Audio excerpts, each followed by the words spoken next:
Мы сможем что-то делать, если мы будем формировать какие-то конструкции работающие, тогда и власть может брать эти конструкции, эти модели себе на вооружение и использовать это во благо нашему обществу. Они тоже захотят, может быть, в этом поучаствовать или взять это на вооружение и тоже как бы эффективно, небольшими средствами приносить пользу и говорить, что это мы, государство, делаем пользу. Я думаю, что это лучший и самый продуктивный путь.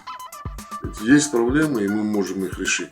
Почему мы этого не делаем? По какой причине? По одной причине, вот, которая у нас сидит, вот этот гвоздь в сознании, вбитый тысячелетиями, о том, что мы ничего не можем. К примеру, вот у нас есть ребята, которые организовали вот этот истинг, возрождают традиционные народные промыслы по производству войлочных ковров. Но они закупают сырье, шерсть в других регионах. Почему? Потому что у нас в Ингушетии шерсти нет. Нет. В Ингушетии есть шерсть, есть овцеводство. Небольшое, но есть достаточное. В Ингушетии шерсть сжигают.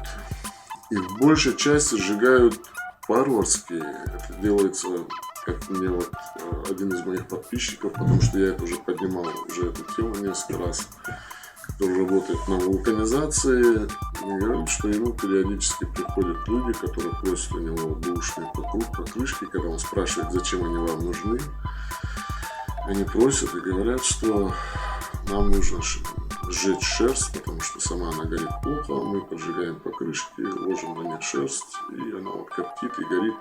При этом загрязняется экология, люди болеют, мы потом удивляемся, откуда так много онкологических больных, откуда у людей давление, там, откуда эти болезни все. От того, что мы крайне нерационально используем ресурсы для того, чтобы получать от них пользу. Это шерсть, ресурс, которыми наши предки, не имея современных технологий, не имея современного оборудования, тысячелетиями обрабатывали эту шерсть, использовали себе во благо. Сегодня мы уничтожаем ее и делаем вред, наносим своему здоровью, своему экологии, своей республики и так далее.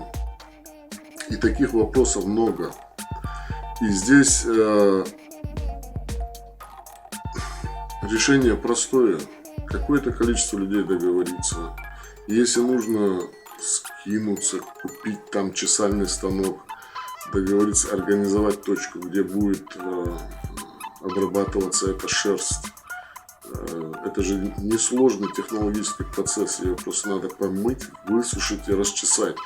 И это уже вместо проблемы, которую нужно решать варварски, это уже будет сырье, которое стоит денег, за которое платят в нашей республике. Наши соплеменники на миллионы покупают эту шерсть, делают из нее продукцию, покупают в других регионах, потому что там народные промыслы сохранились, их не выселяли в Сибирь. А, к сожалению, вот с высылкой в Сибирь, с репрессиями, вот эти вот народные промыслы, они очень сильно подорвались. Не очень сильно, они фактически все подорвались, а в каких-то соседних регионах они сохранилось. Это все постепенно работало, они там от ручного перешли к автоматическому. И там нет ничего сложного, чтобы мы не смогли это сделать. Мы можем и должны эти вещи сделать.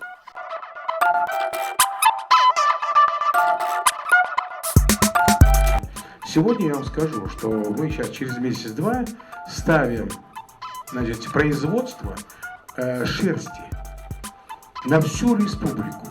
То есть каждый теперь будет сдавать шерсть, и она будет приниматься, перерабатываться. И там была такая истинги, а молбики, сволочь, там, вот женщина там делает. Я говорю, а где вы берете шерсть? Она говорит, Карачаево-Черкесии закупаем. И после этого я поставил задание Министерству сельскохозяйства, и они сегодня вот как раз сделали, что там вот будем обрабатывать сами, и готовая будет у нас шерсть очищенная, готовая к производству.